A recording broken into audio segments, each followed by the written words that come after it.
You can tell that Richardson, especially with Shane Steichen and what he was able to do with Jalen Hurts when he was in Philadelphia, like he's just a great OC around a running quarterback, a big body guy like that, great in short yardage.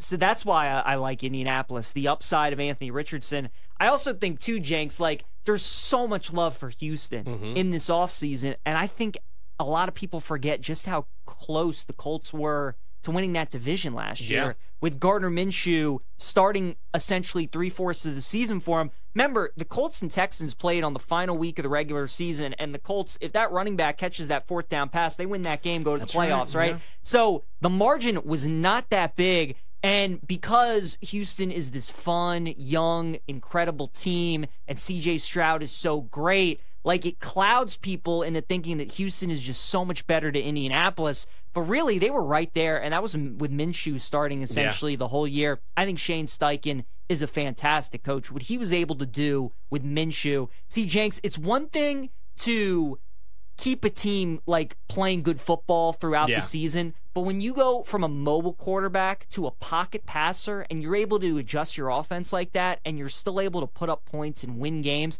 and the Colts obviously don't have incredible receivers, they don't have incredible running backs, you know, it's not like they have the skill talent that San Francisco does, but they were still able to put up a ton of points and obviously be competitive, and they were right there. So that's why I look at this division and I'm like, man, we're basically saying we're putting Houston at even money.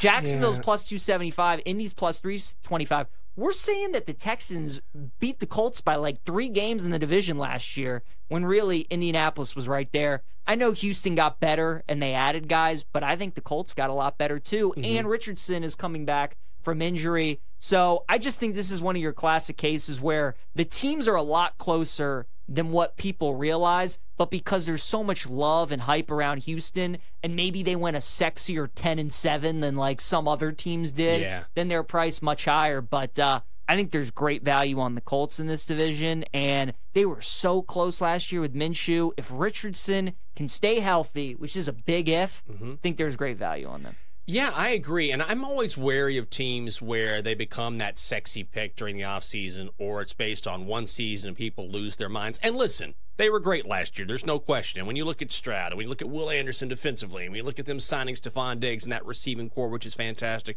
I get it. There's a lot of reasons to like the Texans. But at even money, when, as you were mentioning, this was a lot closer than you might realize, I just tend to stay away from the trendy picks because that tends to be when Vegas makes a lot of money. And when you look at this offense for the Colts, I mean, most of their offensive line is back. They drafted a couple guys out of Pitt and Wisconsin in the 3rd and 4th rounds to help solidify that front. They've got Jonathan Taylor, who I think is going to have a monster season because when you're a young quarterback, he got that contract out of the way and got that injury out of the way. When you're a young quarterback, you tend to lean on the stars in that offense, and so I can see Anthony Richardson and that Colts offense leaning on Jonathan Taylor.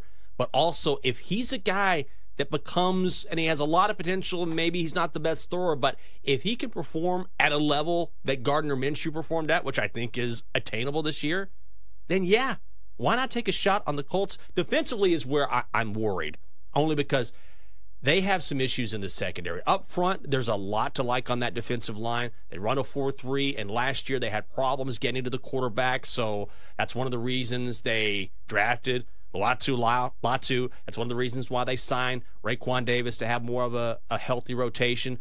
But the secondary gave up 32 points per game in their home losses last year. Yeah. So that's the one real issue that the Colts have. But if they can be better there, I do think there's a lot to like. And I think another thing to like a lot too, Jenks, keep in mind, because Houston won the division last year, they get a first-place schedule, right? So, yeah, they were a great story last year. They were also one of the worst teams in football the year before, so they got a last-place schedule, got to play much worse teams, whereas this year they got to play the Ravens, they got to play the Chiefs, they got to play all these first-place teams that they obviously didn't have to play last year. And on the flip side, the Colts get a much easier schedule. So whereas the Texans get the Ravens, the Colts get Pittsburgh. Where the Texans get the Chiefs, the Colts get the Broncos, right? It's like that kind of thing.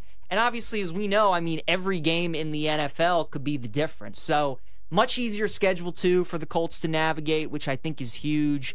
And Richardson is one of those quarterbacks I think we're all afraid of staying healthy. Yeah. But, Jenks, at the same time, I think if he, we were all concerned about Tua's health. And now we come into this season, is anybody talking about Tua's health anymore? Isn't it crazy how just 1 year can change the perception around the availability of a guy? So, yeah, we're all concerned about Richardson staying healthy and obviously the way that the Colts use him, but all it takes is just 1 year for him to stay healthy, and then we don't have that conversation about Richardson anymore. So I think the price is just way off. We're treating Houston like they are the clear-cut favorite in this division. They're absolutely the most talented. They definitely have the best quarterback, but I don't think they should be as big a favorite as they are. Yeah, I don't think so either. I just don't. Now, should they be the favorites? Yes. Definitely. But even money? I don't know about that.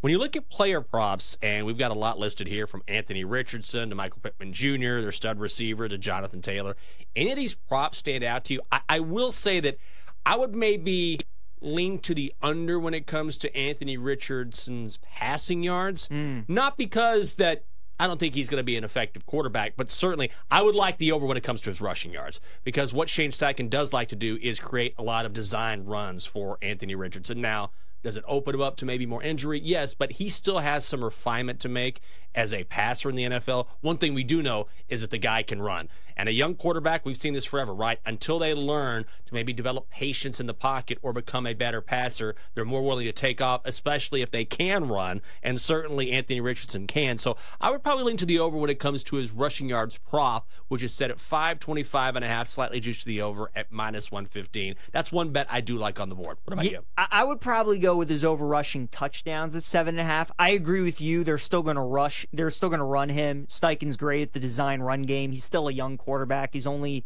entering his second season, so he can take the punishment this early on in his career. But he's such a good quarterback inside the red zone, inside the 5-yard line. I think they're going to lean on that. So over 7.5 rushing touchdowns for Richardson. You're getting it at plus money. I like that. I mean, Jenks, there are fantasy drafts out there, like dynasty leagues, where Richardson's going like top 3. Really? And and a lot of that is because of that upside with the run game, and they know what value he presents with the rushing touchdown. So I think that's a good look. Pittman, I'm torn on this year, right? Like, he's clearly the number one option for Indianapolis. You really didn't see him and Richardson build that rapport last year that you saw maybe like a Nico Collins and Stroud build, right? Or some young quarterbacks with some receivers. So, I mean, if Richardson stays healthy and he has a big year, you would think that would translate into Pittman having a big year. I don't know if I want to touch that. And Jonathan Taylor, I don't know what to make of that either. Like, still a really good running back. But again, I think Richardson is going to take away some of his rushing touchdowns and some of his rushing yards as well.